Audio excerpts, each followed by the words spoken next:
여러분 우리 교회는요 이제 9월 말로 그렇게 또 한 해 회기년도를 마치고 10월 첫째 주가 저희에게 이제 새로운 또 한 해를 시작하는 회기년도가 되겠습니다. 그래서 어떻게 보면은 저희는 이제 오늘로써 저희가 이제 또 새로운 한 해를 시작하는 것입니다. 그래서 여러분 저기 이제 우리 현수막 보시면 2025년 표 이렇게 바뀌었죠. 살아계신 하나님을 경험하라. Experience the Living God이라고 우리가 함께 또 표어를 정했습니다. 여러분 올해 표어를 제가 이렇게 예배로 정한 이유는요. 우리의 신앙생활에 있어서 가장 중요한 핵심, 그 중에 핵심은 바로 예배이기 때문입니다. 여러분 믿으십니까? 여러분 우리는요 한 주 동안에도 많은 예배를 드려요. 열심히 또 신앙생활 하시는 분들은 주중에 또 새벽기도 또 가정에서 또 이렇게 가정 예배도 드리시고 또 개인 예배도 드리시고 또 금요일 우리 또 예배도 있고 토요일 새벽기도도 있고 또 주일 예배까지 정말 많은 예배를 우리가 드립니다. 이처럼 우리 크리스천들에게 있어서 예배는요 굉장히 우리의 삶과 밀착되어 있어요.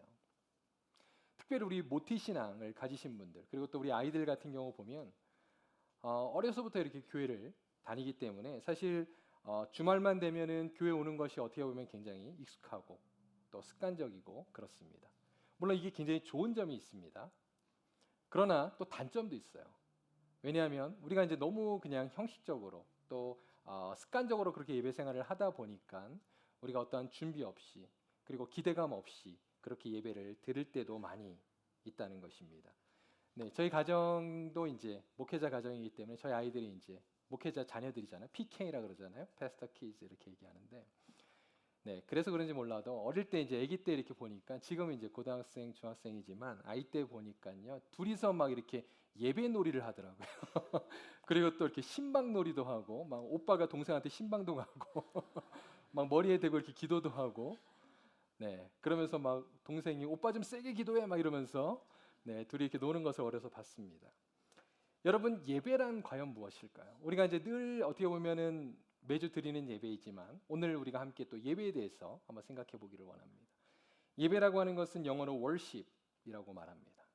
자, worship이라고 하는 단어를 조금 분해해 보면 이것은 worth와 그리고 ship을 분해한 것입니다.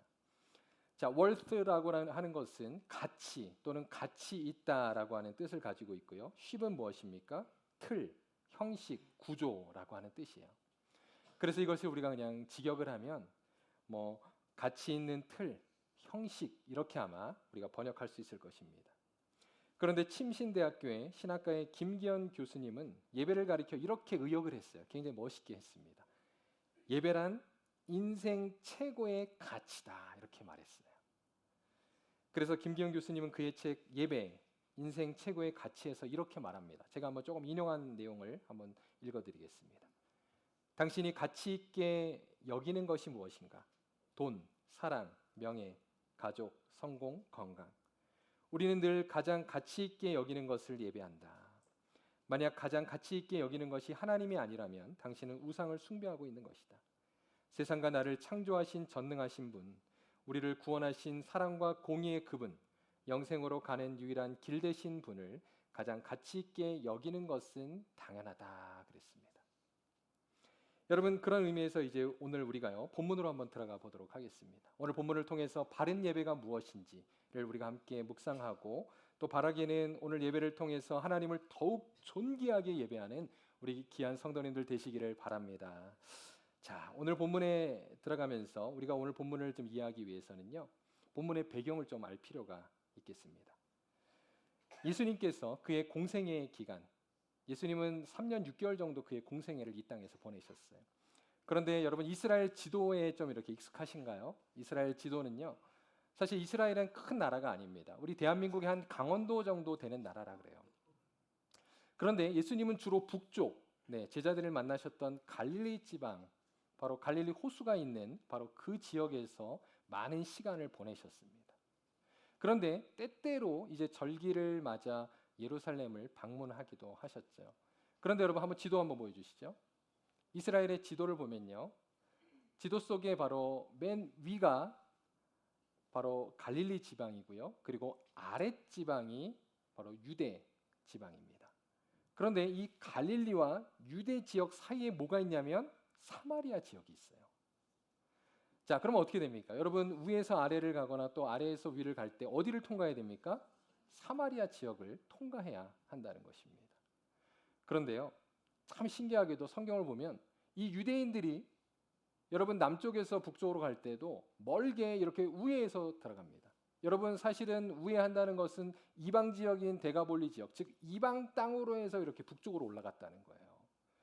마찬가지입니다. 북에서 남쪽으로 내려갈 때도 사마리아 지역을 통과하지 않고요. 멀리 이렇게 이방 지역을 통과해서 가는 것을 우리는 성경에서 보게 돼요.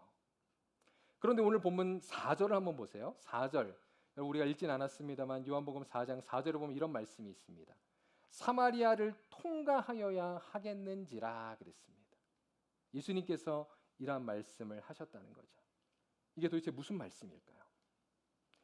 제가 좀 전에 말씀드린 대로 바로 이러한 유대인과 사마리아인들 간의 오랜 역사적 갈등 때문에 생긴 일이었다는 겁니다. 자, 여러분 사마리아인들은 누굽니까? 사마리아인들.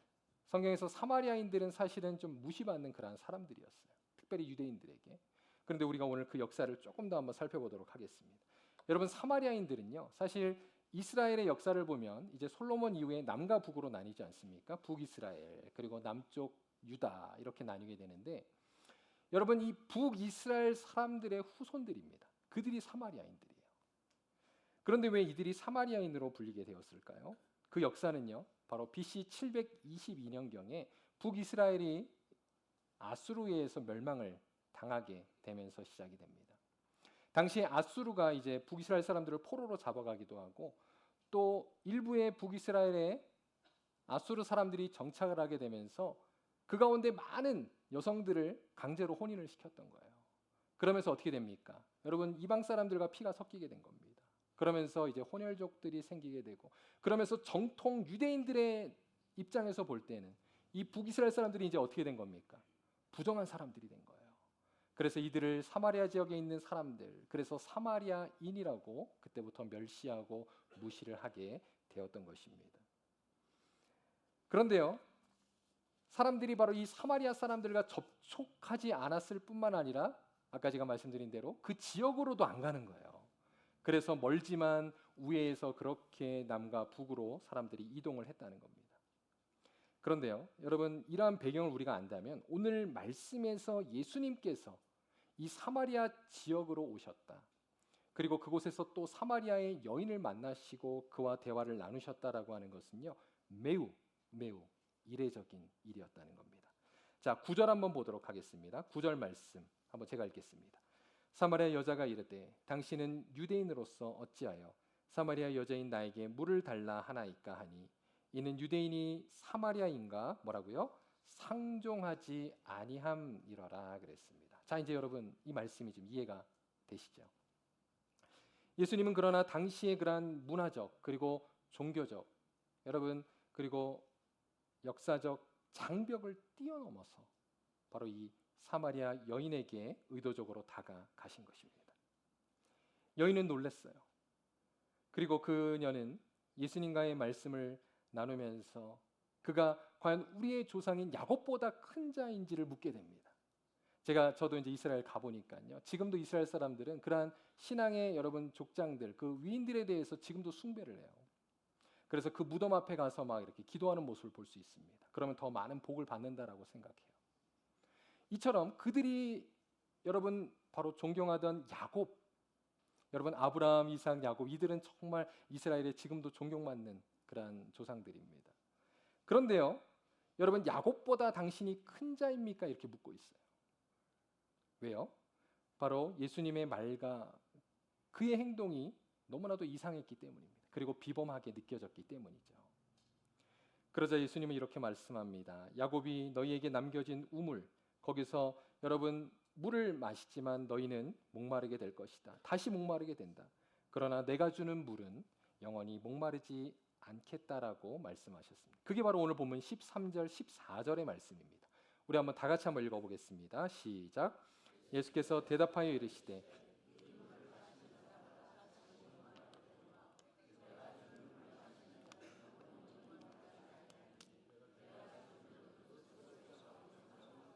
솟아나는 샘물이 되리라. 아멘. 자, 여기서 예수님이 말씀하신 내가 주는 물, 이것은 무엇을 말하는 걸까요?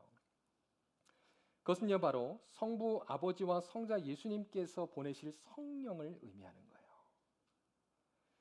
사마리아 여인을 더욱 또 놀라게 했던 일이 있었습니다. 그것은요, 예수님이 그녀의 가정사 그리고 그녀의 아픔을 아주 세세하게 다 알고 있었다는 거예요. 오늘 본문에 나온 이 여자는 여러 번 혼인을 했다라고 말씀하고 있습니다. 그리고 지금 사는 그도 남편이 아니라고 예수님은 아셨어요. 그런데 여러분, 이것은요, 우리가 그냥 단순히 생각하는 것처럼 그녀의 행실이 단정치 못하다라고 하는 그런 뜻이 아닙니다. 왜냐하면요, 우리가 본문을 조금 더 자세히 보면 당시에 여러분 역사적 그러한 배경 속에서 여자는 결혼의 주체가 아니었기 때문이에요. 그죠? 여러분, 성경에서 오병이어 사건도 그렇고 거기에는 여자들이 빠져 있습니다. 당시에 남자들이 그러한 중심인 사회였기 때문에 여러분, 이렇게 그녀가 많은 혼인을 했다라고 하는 것은 남자들로부터 버림을 받았다는 거예요. 그리고 오늘 본문에 보면 예수님은요, 그녀의 행실을 지적하거나 또 그녀의 죄를 정죄하신 내용이 하나도 없습니다. 우리가 아는 것처럼 사람들이 가늠한 여인을 돌로 치라고 했을 때 예수님께서 죄 없는 자가 치라라고 말씀하시면서 그녀에게 뭐라고 말씀하셨어요? 다시는 그러한 죄를 짓지 말라라고 하시면서 그녀를 돌려보냅니다. 즉 예수님은 그녀를 긍휼히 여기시고 오늘 의도적으로 찾아오셔서 그녀를 만나 주신 것으로 묵상하게 됩니다. 남들처럼 자신의 그러한 겉모습으로 자신을 정죄하지 않고 한 인격체로 자신을 대하시는 그러한 예수님의 모습에 사마리아 여인은요, 마음이 열려요. 그러면서 예수님을 선지자로 인식하게 됩니다. 그리고 예배에 대한 질문을 하게 됩니다. 여기서 우리는 또 그녀가 어떠한 사람이었는지를 조금 더 발견하게 돼요. 여러분, 그녀가 만약 타락하고 범죄한 여인이었다면 과연 예배에 대한 질문을 했을까요? 그렇지 않습니다. 그녀가 예배에 대한 질문을 했다는 것은 어쩌면 그녀는 우리의 생각과는 달리 매우 경건한 여성이었을 수도 있다라고 하는 것입니다. 사마리아 여인은 질문합니다. 20절입니다. 우리 조상들은 이 산에서 예배하였는데 당신들의 말은 예배할 곳이 예루살렘에 있다 하더이다 그랬어요. 자, 이것은요, 아까도 제가 말씀드린 대로 바로 오랜 역사 속에서 유대인들과 그리고 사마리아인들이 서로 갖고 있던 그러한 사상의 다른 그러한 차이점 때문이었습니다. 먼저 사마리아인들의 경우는요, 제가 조금 더 말씀드리겠습니다. 여러분, 구약 시대부터 그들은 그리심산이라고 하는 곳에서 하나님을 예배했습니다. 그리심산은 이제 모세오경에 보면 축복을 선포하는 산이었어요. 그리고 그 산이 바로 사마리아 지역에 있었습니다. 그렇기 때문에 이들은요, 그리심산을 굉장히 신성시 여긴 사람들이었다는 거예요. 특별히 이들은, 사마리아인들은 전통적으로 구약에서도 모세오경만을 그들의 어떠한 성경, 즉 정경으로 여겼습니다. 그런데 이들이 여기에 이제 전통을 더 추가를 하게 되는데, 예를 들면은 아브라함과 이삭, 그 이삭을 바쳤던 산이 모리아 산이 아니라 이들은 그리심산이라고 믿었습니다. 이처럼 그리심산에 대한 그러한 잘못된 전통과 함께 그리심산을 굉장히 신성시 여기는 그런 모습이 있었다는 거예요. 그래서 이들에게 그리심산은요, 13가지 종류의 산으로 불리울 정도로 굉장히 다양한 그러한 또 호칭을 불려지고 있습니다. 그리고 여러분, 이스라엘의 포로 후기 역사를 보면요, 이제 남유다 사람들은 어떻게 되죠? 포로에서 돌아와서 그들이 다시 예루살렘에다가 무너진 성전과 성벽을 짓잖아요. 그게 바로 제2성전, 즉 스룹바벨 성전입니다. 그런데 이 북이스라엘 사람들도요, 사마리아 사람들이 특별히 그 그리심산에 성전을 짓게 돼요. 그러한 내용이 성경에는 안 나옵니다. 그러나 역사를 보면 그러한 내용들이 있는 것을 보게 돼요. 그게 바로 BC 400년경에 지어지게 돼요. 그런데 주전 BC 128년경에 그것이 이제 파괴가 됩니다. 그럼에도 불구하고 사마리아 사람들은요, 역사적으로 계속 그곳에서 사마리아 사람들만 그리심산에 모여서 하나님을 예배했다고 합니다. 바로 이러한 전통이 예수님의 시대 때까지 전해진 거예요. 계속 이어진 겁니다. 여러분, 이러한 이유로 인해서 유대인들은 그 사마리아인들을 더 무시했던 거예요. 그리고 그들을 더 경멸하고 그리고 그렇게 그들을 미워했던 것입니다. 하지만 유대 지파를 여러분 중심으로 한 성경의 본 역사는 무엇입니까? 하나님은 이스라엘 백성들에게 이제 가나안 땅에 들어가서는 그리심산이 아니라 베냐민 지파의 실로라고 하는 곳에 하나님의 성막을 짓게 하시잖아요. 그 한 장소에서 하나님을 예배하게 했고요. 그리고 우리가 아는 것처럼 다윗과 솔로몬 시대에 바로 성전을 짓게 하셔서 예루살렘에서 하나님을 예배하게 했다는 것입니다. 자, 이러한 우리가 한번 역사적 배경을 우리가 좀 이해하면서 오늘 본문으로 한번 조금 더 자세히 한번 들어가 보도록 하겠습니다. 자, 오늘 먼저 첫 번째 21절을 한번 보도록 하겠습니다. 21절 한번 우리 다 같이 한번 읽어보겠습니다. 시작. 예수께서 이르시되 여자여 내 말을 믿으라. 이 산에서도 말고 너희가 아버지께 예배할 때가 이르리라 그랬습니다. 자, 여기에 보면요, 예수님은 지금 예배의 장소가 바뀔 것을 먼저 가르쳐 주세요. 너희가 아버지께 예배할 때가 이르리라. 여러분, 이것은 미래적인 표현이죠, 그렇죠? 이제 구약 예배의 시대가 종결될 것이다. 그리고 새로운 예배의 시대가 올 것을 지금 예고한 거예요. 그리고 예수님은 예배에 대한 획기적인 말씀을 하십니다. 그게 뭐냐면요, 때가 이르리라 그랬어요. 그때는 언제를 말하는 것일까요? 이것은 바로 예수님의 때입니다. 즉 예수님이 오시고 예수님이 죽으셨던 그 구속의 때를 말하는 것입니다. 그러므로 이제 예수님으로 말미암아 신약의 예배의 장소는 더 이상 예루살렘도 아니요, 사마리아 땅도 아니요, 바로 그곳은 주님의 이름으로 모이는 그 장소가 될 것이다라는 것을 가르쳐주고 있는 거예요. 그래서 마태복음 18장 20절에 보면 이렇게 말씀하시죠. 한번 같이 읽겠습니다. 마태복음 18장 20절 시작. 두세 사람이 내 이름으로 모인 곳에는 나도 그들 중에 있느니라 그랬습니다. 여러분, 여기는 어디를 말합니까? 바로 하나님의 교회를 말한다는 거예요. 가이사랴 빌립보에서 예수님께서 이제 베드로가 하시는 그러한 신앙 고백, 베드로가 하는 그 신앙 고백을 들었습니다. 주는 살아계신 하나님의 아들이십니다라고 하는 고백을 듣고 너무나도 기뻐하시면서 그때 예수님 뭐라고 말씀하셨습니까? 너는 베드로라. 내가 이 반석 위에 무엇을 세우리니? 내 교회를 세우리니라고 말씀하고 있습니다. 예수님 여기서 이제 교회에 대한 단어를 처음 사용했어요. 여러분, 이것은 베드로에게 말씀하신 반석, 그것은 베드로 자체가 아니라 그의 신앙 고백이에 바로 하나님의 교회를 이제 세우겠다라고 하시는 말씀인 것입니다. 그러므로 예수님의 대답은요, 이제 더 이상 이스라엘 사람들이 믿는 것처럼 그러한 예루살렘도 아니고 또 그리심산도 아니고 이제는 정말 주님을 믿는 자들이 모여서 예배하는 그 교회 가운데 너희가 주님을 예배하게 되리라라고 가르쳐 주신 것입니다. 그 다음 우리 22절을 한번 또 볼까요? 22절 한번 보시면 오늘 본문 같이 읽겠습니다. 시작.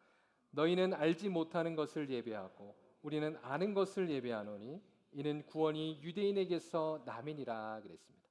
여기에는요, 예배의 이제 대상이 누구인지를 가르쳐 주고 있는 거예요.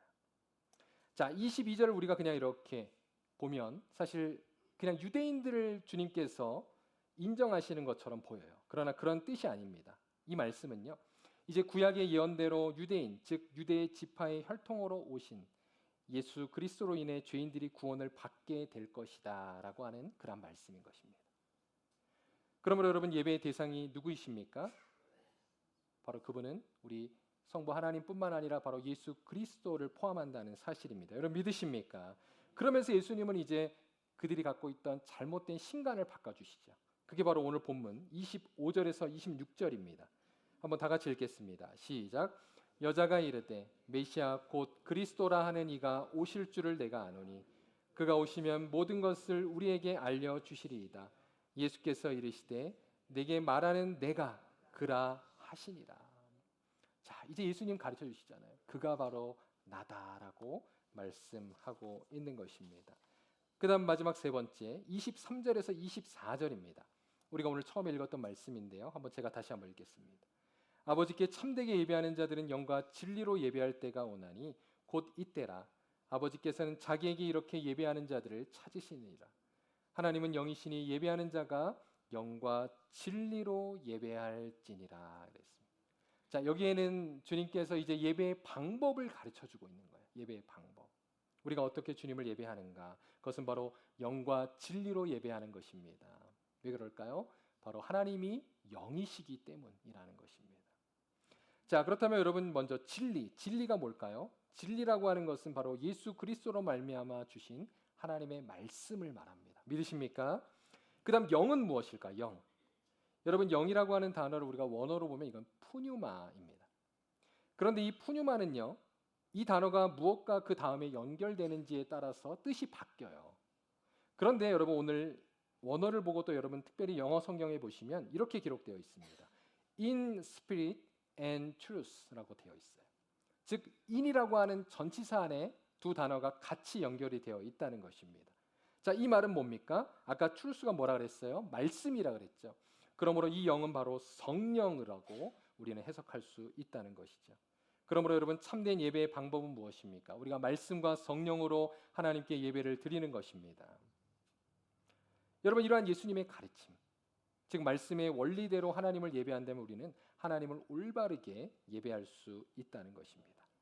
자, 그렇다면 이제 우리가 한번 오늘 이 세 가지 말씀을 바탕으로 한번 그렇다면 우리가 어떻게 구체적으로 하나님을 경험하는 그러한 예배자가 될 수 있는지 오늘 마지막으로 한번 우리 적용하면서 오늘 말씀을 마무리하도록 하겠습니다. 첫 번째입니다. 자, 우리는 어떠한 예배자가 되어야 할까요? 바로 그것은 삼위일체 하나님을 예배하는 자들이 되어야 합니다. 여러분 믿으십니까? 여러분 우리의 예배의 대상이 누구라고요? 삼위일체 하나님입니다. 우리가 이제 기도 중에 하나님을 얘기하기도 하고 또 예수님을 얘기하기도 하고 성령님을 얘기하기도 합니다. 이것이 바로 삼위일체 하나님을 우리가 예배하는 모습입니다. 그러니까 여러분 기도하실 때 삼위일체 하나님 이렇게 기도하시면 더 좋아요. 그렇게 여러분 기도하시기를 바랍니다. 그런데 여러분 십계명 제1계명에 보면 이런 말씀이 있죠. 주님 우리에게 가르쳐 주셨어요. 너는 나 외에는 다른 신들을 내게 두지 말라 그랬어요. 여기서 다른 신. 여러분 다른 신이라고 하는 것은 없는 거예요, 사실은. 믿습니까? 하나님 외에는 신이 없습니다. 삼위일체 하나님 외에는 신이 없다는 사실입니다. 그러므로 우리가 예배할 대상은 오직 삼위일체 하나님이에요. 그런데 여러분 우리가 이 1계명을 어길 때가 참 많습니다. 우리로 하여금 1계명을 어기게 하는 방해꾼은 누구일까요? 사실 뭐 이 세상, 사탄 뭐 이렇게 얘기할 수 있지만 사실 자세히 돌아보면 나 자신이라고 하는 것입니다. 왜 그럴까요? 여러분 사실 우리가 예배를 할 때 하나님보다는 내 자신이 그 예배의 중심이 될 때가 많기 때문입니다. 특별히 예배를 인도하는 자나 그리고 예배를 드리는 자나 모두 마찬가지. 제가 한번 예를 들어볼까요? 여러분 예배를 인도하는 자 입장에서 우리가 찬양을 하고 또 대표 기도를 하고 또 설교를 하고 이런 모든 예배를 인도하는 자들이 있습니다. 그런데 여러분 예배를 인도하다 보면 어떻습니까? 우리가 사실 하나님이 아니라 그런 예배 행위를 통해서 내가 인정받기 원하고, 그죠? 그리고 또 내 생각이 들어가기 쉽고, 여러분 이 모든 것들이 바로 하나님께 예배를 드리면서 죄를 지을 수도 있는 바로 그러한 요소라는 것입니다. 또 여러분 우리가 예배를 드리는 자로서 어떻게 또 죄를 지을 수 있을까요? 사실 예배의 주인은 하나님이십니다. 그런데요, 우리는요 하나님 앞에서 우리의 몸과 뜻을 다해 우리의 마음을 다해 하나님을 예배하기보다는 마치 연극을 보고 또 여러분 영화관에서 영화를 보는 것처럼 관객이 될 수 있다는 거예요. 그래서 어디 한번 잘하나 보자. 그래서 우리가 찬양을 듣고 오늘은 지난주보다 잘하시네. 그리고 오늘 말씀을 듣고 오늘은 조금 지루하네. 이렇게 우리가 할 수 있다는 거예요. 그럼 여러분 사실은 우리를 예배하는 모습을 보시는 분, 그 주인은 하나님이신 줄로 믿습니다. 반대라는 거예요. 반대. 주님이 우리의 예배를 지금 보고 계시는 거예요. 우리의 몸과 우리의 마음의 그 자세를 주님 보고 계시는 줄로 믿습니다. 그러므로 여러분 우리가요 사실 정말 주님을 영화롭게 예배하고 올바른 예배자가 되기 위해서는 우리가 준비해야 된다는 거예요. 그래서 여러분 우리가 일주일의 삶 속에서 우리가 예배를 준비해야 되는 줄로 믿습니다. 우리가 거룩하게 살고 또 경건하게 살고 하나님의 뜻대로 살아가게 되면요 그만큼 더 예배가 기다려지고 또 예배 가운데 하나님의 은혜가 넘칠 줄로 믿습니다. 좋아요. 그래 우리가 한번 조금 제가 좀 양보해서 일주일은 아니더라도 여러분 최소한 우리가 토요일 저녁만큼은 우리가 준비해야 돼요. 그래서 우리가 막 토요일 저녁에 여러분 막 심야 영화 보고 늦게까지 막 야식 먹고 여러분 이러면 조금 이거는 좀 자제를 해야 한다는 겁니다. 혹시 여러분 제가 한번 물어보진 않겠지만 11시 여러분 전에는 주무셔야 돼요. 토요일 날은. 지금 11시 이후에 주무신 분들은 사실 지금 제 책임이 아닙니다. 주무시는 분들. 네. 근데 11시 이전은 제 책임이에요. 예. 그러니까 여러분 우리가 하나님 앞에 어떻게 예배드리는가 항상 준비해야 한다는 것입니다. 그리고 우리가 하나님 앞에 헌금을 드릴 때도 그냥 뭐 주일 아침에 갑자기 그냥 지갑에서 꺼내서 드리는 것이 아니라 우리 하나님 앞에 미리 준비해서 드려야 한다는 겁니다. 어떤 분들은 준비한다고 막 다리미로 이렇게 드리는 분가 있어요. 뭐 그렇게까지는 아니더라도 우리가 정말 마음을 다해서 하나님 앞에 그렇게 예배를 준비할 수 있는 여러분 될 수 있기를 바랍니다. 우리 자녀들도 마찬가지예요. 우리 아이들도 학교 갈 때는 정말 막 늦지 않게 하고 그리고 또 예쁜 옷 입고 보내지만 교회 갈 때는 막 아침에 늦게 일어나고 뭐 아무거나 입고 오고 여러분 그러지 않았으면 좋겠어요. 우리 아이들에게도 가능하면 정말 깨끗한 옷 미리 준비해서 아이들로 하여금 우리가 하나님께 예배하는 것이 얼마나 소중하고 중요한지를 가르쳐 주시기를 바랍니다. 또 가능하면 여러분 멀리서 오신 분들도 계시지만 여러분 예배 늦지 않도록 여러분 한번 노력해 보시기를 바랍니다. 왜냐하면 우리가 드리는 예배는 바로 하나님께 드리는 예배이기 때문입니다. 한번 말씀을 하나 볼까요? 자, 사무엘상 2장 30절입니다. 자, 우리 한번 다 같이 읽겠습니다. 시작. 그러므로 이스라엘 하나님 나 여호와가 말하노라. 내가 전에 내 집과 내 조상의 집이 내 앞에 영원히 행하리라 하였으나 이제 나 여호와가 말하노니 결단코 그렇게 하지 아니하리라. 나를 존중히 여기는 자를 내가 존중히 여기고 나를 멸시하는 자를 내가 경멸하리라. 여러분 믿습니까? 여러분 이 말씀대로 올 한 해 정말 예배 가운데 하나님을 존중히 여기는 그러한 예배자가 되시기를 바랍니다. 그러면요 하나님께서 반드시 우리의 삶을 존중히 여기실 것입니다. 그러나 우리가 하나님 앞에 어떻게 우리가 예배하느냐에 따라서 우리의 삶이 달라지게 된다는 것입니다. 자, 두 번째로 우리는요 모이기를 힘쓰는 그러한 예배자가 되어야 합니다. 오늘 본문 23절 우리가 오늘 핵심적인 말씀인데요. 거기에 보면요. 다시 한번 보세요. 제가 읽지는 않겠습니다. 거기에 보면 하나님께 참되게 예배하는 자예요, 자들입니까? 자, 이게 지금 두 번이나 또 밑에도 보시면 예배하는 자들.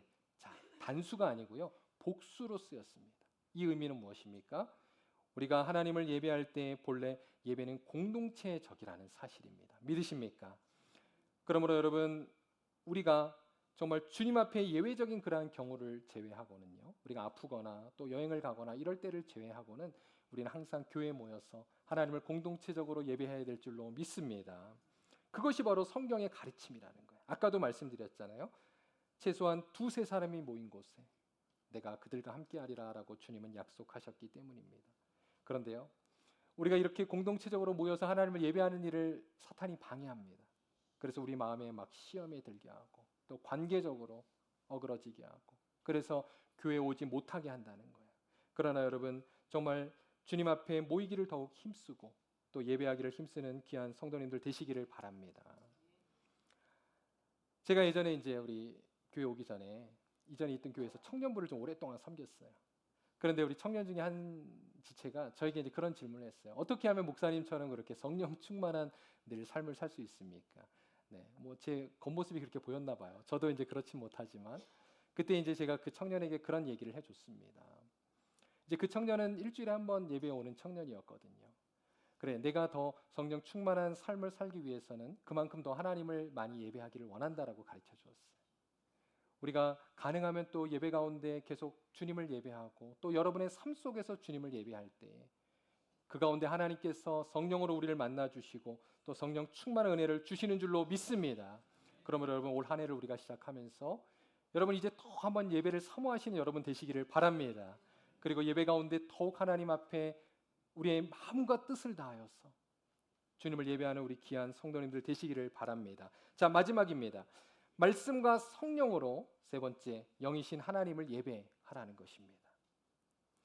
여러분 우리가 어떻게 하면 살아 있는 그런 예배를 드릴 수 있을까요? 우리 표 말씀대로 살아계신 하나님을 경험하라. 어떻게 하면 이렇게 될 수 있을까요? 이것은요 인간적인 어떤 그러한 방법으로 될 수 없습니다. 인위적인 방법으로 될 수 없다는 거예요. 한국의 어떤 교회들을 보니까 인위적인 그러한 방법을 사용하기 위해서 심지어 교회에 초청하지 말아야 될 그런 스님까지 초청해서 예배드리는 그런 교회도 있습니다.